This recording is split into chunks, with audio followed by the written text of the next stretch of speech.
Grab a cup of coffee and start your day with Change Your Attitude, Change Your Life. Change Your Attitude, Change Your Life features stories to inspire, motivate, and empower you. Live your best life now. Listen, learn, think, and decide. Change Your Attitude, Change Your Life. Visit cyacyl.com.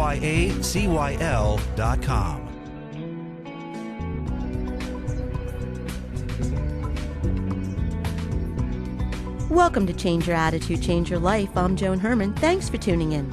Suppose your natural biological design includes a hidden blueprint of your body's functioning and vitality. Suppose this blueprint could warn you before health problems or illness actually occur. Suppose this blueprint is universal and extends to every man, woman, and child. Suppose you were able to learn how to read it. Today's guest, John Kortum, says that such a blueprint exists and that anyone has the potential to learn how to interpret it. John developed the Kortum Technique, which is a visual assessment process that reveals the human body's universal language for health. According to John, through this technique, we can learn how to see and interpret the body's health indicators, which may alert us to health issues without expensive or invasive laboratory tests. John is the author of the Kortum Technique, How to Access the Human Body's Natural Blueprint for Health and Healing. He's been a featured expert in the Biography Channel series, The Unexplained, and on the Dr. Oz Show. He teaches healthcare providers how to apply cognitive techniques in their patient practice.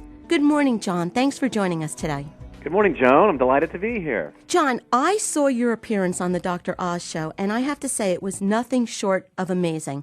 Even Dr. Oz was shocked. I am really looking forward to this interview because I need to figure out what it is you do and how you do this. And even more, what I find to be more interesting is the fact that you say we can all learn how to do this. In terms of the body's language for health and healing, there's two aspects that are occurring. So the first aspect is that the human body has a universal code of health, that the human body has a way of generating what I call organ indicators or system indicators in a consistent way. So, for example, if I were to perceive a thyroid indicator or a digestive indicator, it would be the same quality or property that I would observe in anyone that would be having some challenges to their thyroid function or their digestive function. So the body has this universal language that is generated, and I call it a blueprint because when I look at the textures and the way I describe them, they do show up to me in certain patterns, which I've illustrated in the book. And then the second aspect is that the human sensory system, anyone's human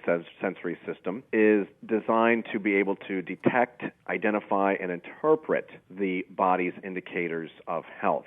And so this was something that I recognized when I was very young. My sense is, as I've taught other people how to perceive the body's language of health, that anyone could learn how to do this because we're all human beings and we all have a body, therefore we have access to our own language of health. And John, that's the part that I have trouble understanding because I look at this as almost a gift, something that you're born with. But you're saying that I can teach myself this skill? Well, as I have worked with healthcare providers over the years and showing them how to perceive the body's language of health, and I've also worked with people who are not in the healthcare industry, that they can learn how to identify the textural properties or the indicators that I talk about. So I would say that most people have probably seen these indicators before at some point in their lives, but they just did not know that it meant anything. Because to me, some of the indicators are very obvious to detect, some are not as obvious. And I would say, too, that the indicators also come in degrees, and I categorize them much like a physician would categorize a burn to the body. So I have first, second, and third degree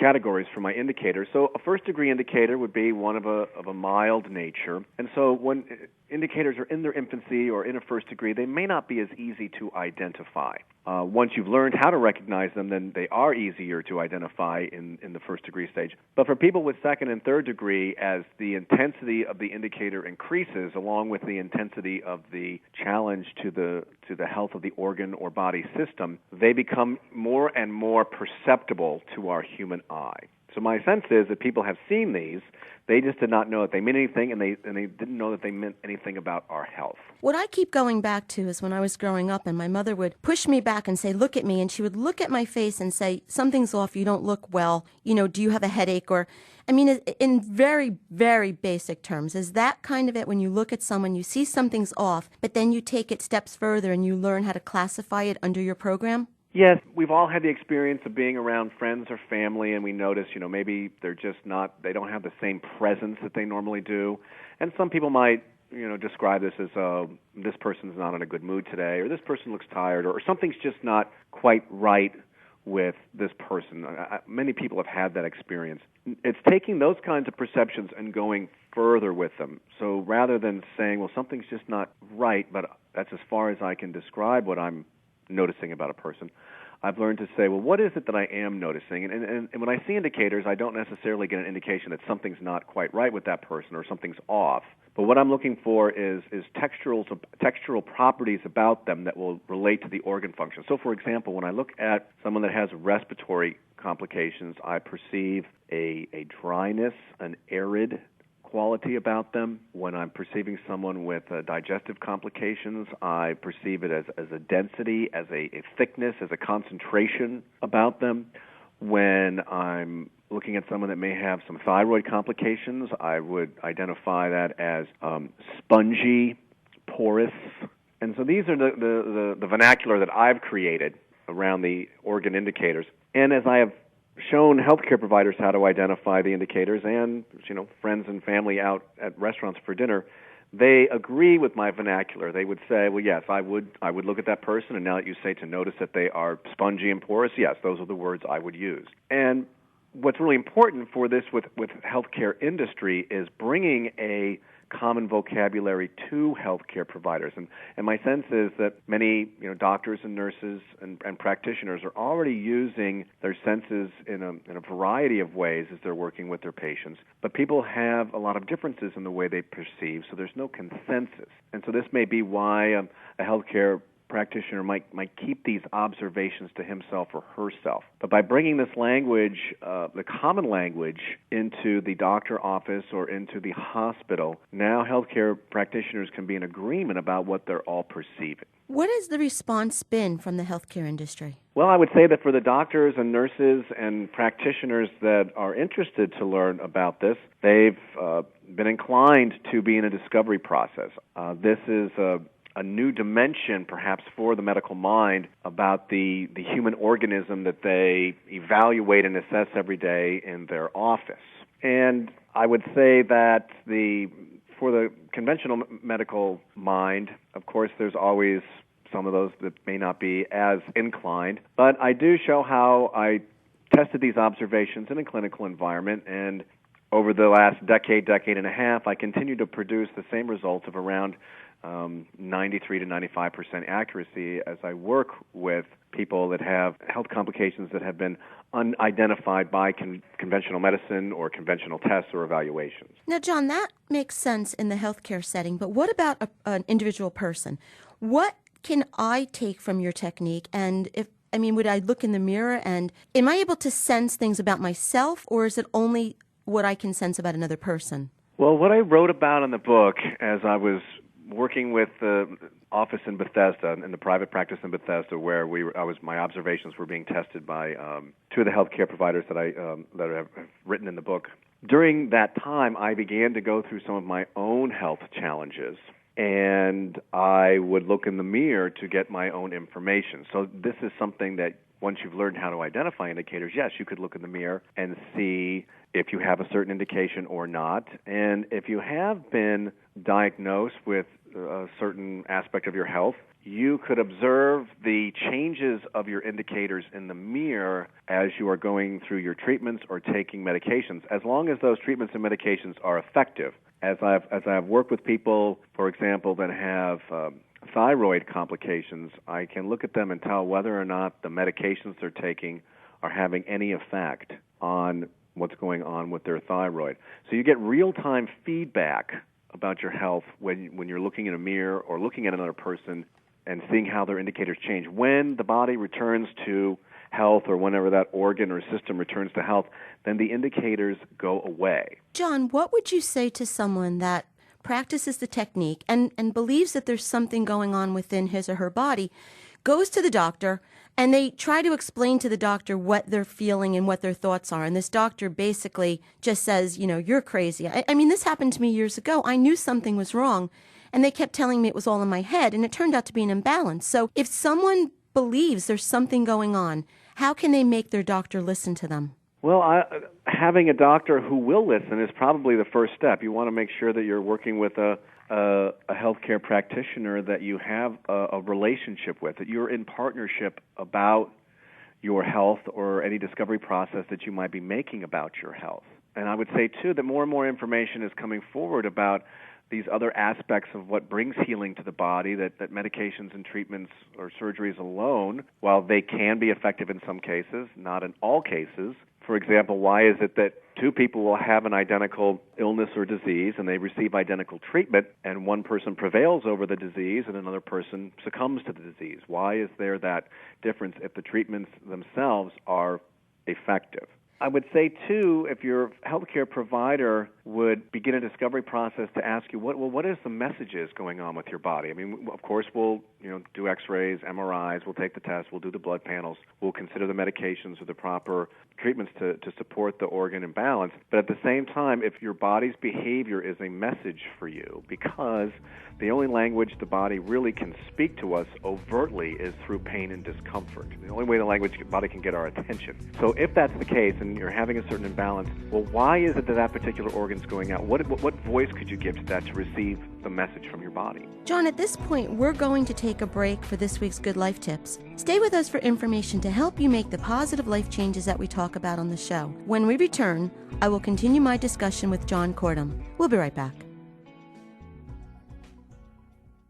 Welcome back to Change Your Attitude, Change Your Life. I'm Joan Herman. Our guest today is John Kortum, creator of the Kortum Technique and author of the book, The Kortum Technique, How to Access the Human Body's Natural Blueprint for Health and Healing. John, before break, we were discussing your Kortum Technique, and you've been mentioning indicators. What are some of the indicators that people can look for that they can apply to what might be going on within their body? Well, I would say as you're learning to identify these indicators, how I do this is, I use my ordinary senses.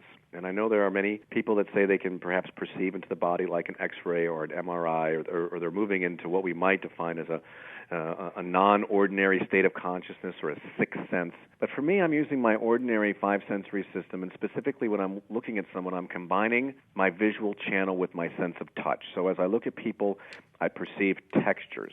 In the book, when I illustrated the indicators, I have a scale that slides in terms of to what degree will you be blending your sense of sight with your sense of touch. So for indicators such as musculoskeletal indicators, respiratory indicators, digestion indicators, and blood indicators, those are much more visually based.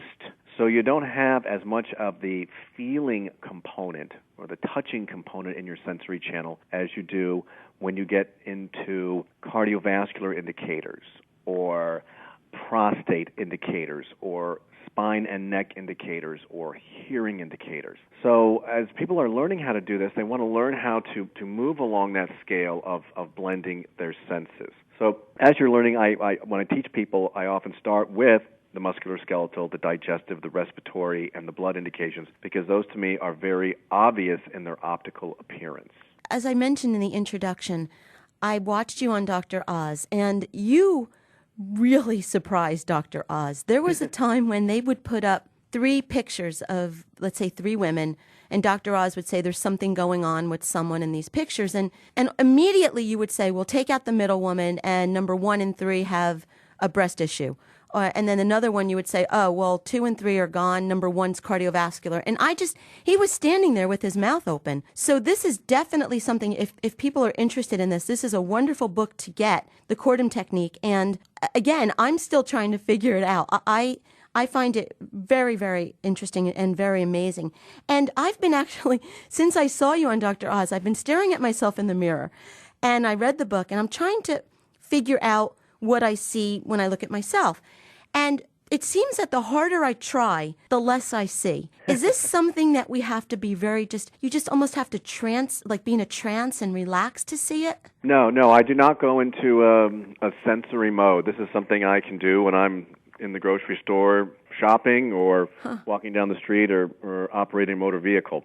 So no, you're not going into a sensory mode. And I would say because of Hollywood movies, we've been given the expectation that unusual perceptions have got to come in this, science fiction, way. Mm-hmm. That the rational mind is looking for, well, the ordinary, what's in my ordinary field of vision can't be extraordinary. And I would say that there's very much a resource of extraordinary perceptions in our ordinary field of awareness every day.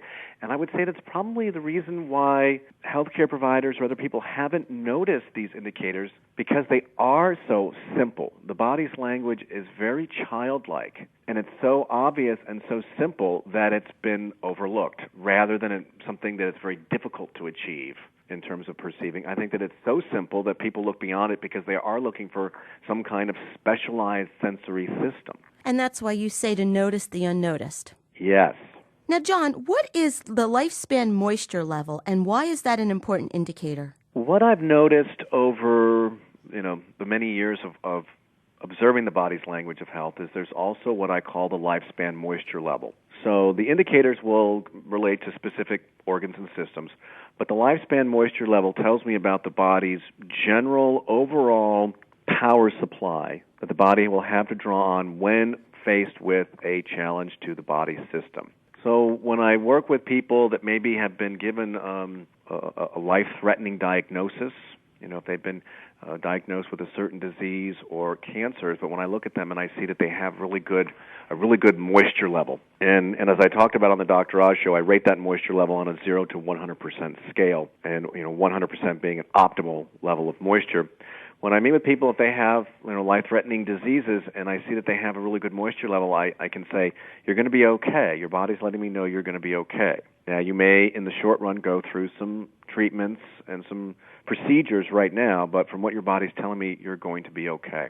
So the lifespan moisture level really is the marker of, what the amount of biological power supply your body has to draw upon during the course of your lifetime, which is why it tells me about your lifespan, and that's why I call it the lifespan moisture level. Is there anything we can do to improve that level? Well, I've been in the discovery of that recently as I've been working with people, because, of course, that's a question that people want to know about right now in terms of what is the biological function that generates the lifespan moisture level that I can perceive. I'm not yet aware clearly what that is. I suspect that it is related both to the lymphatic system and it is related to the absorption quality of the digestive system. So if we improve those areas through diet and proper nutrition, perhaps there might be a correlation? Diet and exercise, anything you can do to stimulate the lymphatic system to get it moving and work out to the point where you're breaking a sweat.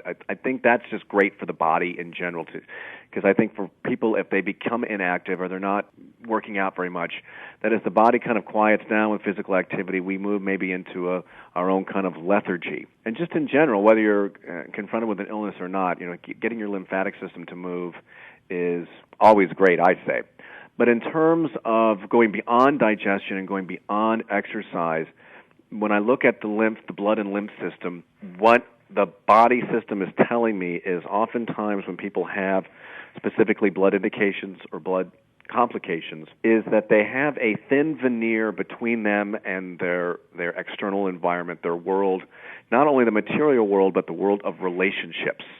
So it's like people get close, but nobody really gets in. And so they may operate in the world where people would get 85% of Michelle or 85% of Bob. They don't get 100%. And what the body tells me is a way to soothe blood function and restore lifespan moisture level is to let yourself engage authentically in your relationships.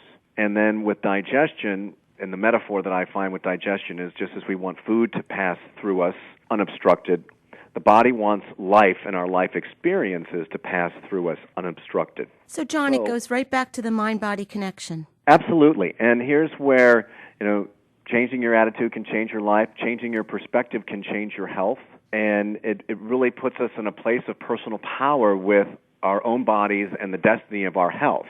And at the same time, we can be receiving, health care from our system And then these are ways, not just only waiting for medications or treatments to take effect, that we can begin working on ourselves wherever we are in our lives, at work, at home, every day, as a way of fortifying our body's biological functions. The book is The Kortum Technique, How to Access the Human Body's Natural Blueprint for Health and Healing by John Kortum. John, if our listeners want more information about your work, where can they go? My website, if you go to www.johnkortum.com, my name is spelled Kortum.com.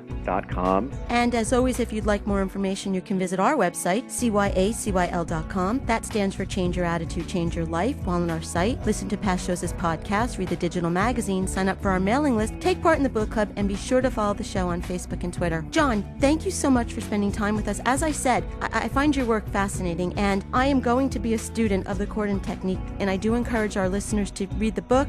Definitely check out the clip from the Dr. Oz show. It's amazing. So thank you for being here with us today. Thank you so much, Joan. I've been delighted to be here with you, Joan. It's wonderful. Thank you. This is Change Your Attitude, Change Your Life. I'm Joan Herman. Thanks for tuning in.